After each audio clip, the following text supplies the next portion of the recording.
maqal Soomaaliya way badisay xaarkii ataa ka soo kacay orday oo ku dhawaa oo haddana oo tinta ina meesha malaayiin Soomaali ah ayaa maanta aad u faraxsan kadib guusha ay gaareen xulka 17 sano jirada ee qarankeena kadib markii u gudbeen wareegga kama dambaysta finaalka isreebka koobka qaramada qaaradda Afrika sanada 2022 qaybtiisa SECAFA 17 gobolada degmooyinka gobolka Banaadir dhammaan waa laga dabaaldegaya xitaa baraha bulshada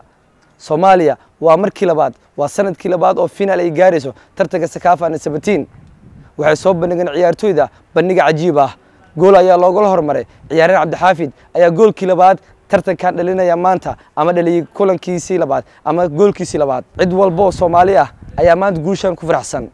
mahad celin balaaran waxay dhammaan shacabka Soomaalida u dirayaan dadkii soo agaasimay ay ugu horeeyaan xiriirka kubadda cagta Soomaaliyeed kuwaas oo juhdi iyo waqti geliyay sidoo kale lama ilaawi karo dadaaladii ay bixiyeen macallimiinta hogaaminaya oo ay ka mid yihiin Qurumbo Macallin Maxamed iyo Macallin Nuur Amiin iyo sidoo kale Siciid oo qayb ka xulka qaranka Soomaaliya dhammaan ciyaartooyda waxay sameeyeen dadaalo badan ku aadan inay gaaraan finaalka ayna ka dhabeeyaan riyooyinka ummadda Soomaaliyeed oo malaayiinka ay ku riyoonayeen inay gaaraan sidoo kale waa markii ugu horeysay xulkeena qaranka Soomaaliya ay gaaraan tartanka AFCON ama ay ka qayb galaan AFCON taariikhda markii ugu horeysay kaas oo 2023 ka dhici doona dalka Algeria haddaba ciyaarta markay dhamaatay waxa mikrofoonka la dhex qaaday qaar kamid ah shacabka ku dhaqan magaalada Muqdisho iyagoo aragtidooda ka dhiibtay qaarkoodna ay aad u ilmeeyeen markii aan weydiiyay dareenkooda ku aadan xulka uu gaaray finaalka dareenkii lama koobi karo qadaa kurfadhiya taa qadada waa ka soo kacay Soomaali inay badiso horta xaq u leedahay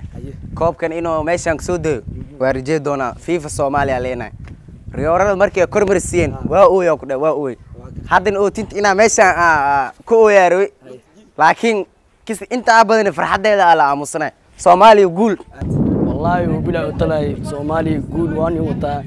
iskuulada ku jira markaa maqal Soomaaliya way badisay xaarkii ataa ka soo kacay orday Soomaaliya aad ayaan wata والله بلا ثلاث دنينكي حماس ديد من سوق جوي كرو والله رياضة مركا معنا كر أي مريان إلنا عادة إيماد والله دنينكي معنا سيد هروش شجنا وعيارتو هروش شين وحيد خيب قلالة أول هجينا سنة كان ترتمي على رجالنا كروينا إن شاء الله صومالي وحكروجينا كوب الجيري إنك سوقتنا صومالك سود إن شاء الله صومالي يقول كي قال لما سوق كوكر ما أنت عادي هذا فرح سنة حلك وما أنت هيرسر فرح حد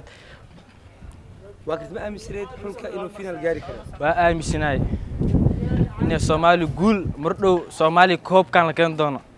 والله بلا طلع فرحت ما أنت فرحت بحمر لو جوي لا هاي وحاول جينا يا قول أيضا فينال أو ساعة تقني ساعة فرحنا ده فينال آخر كوسي درن وحاي لا هاي سان يوم معنا كسعد قول هاي رجيا فاموس صومالي هادي هذا فرحنا كوس وقدان ماتا قول هاي المسال هادي هذا كمات عليا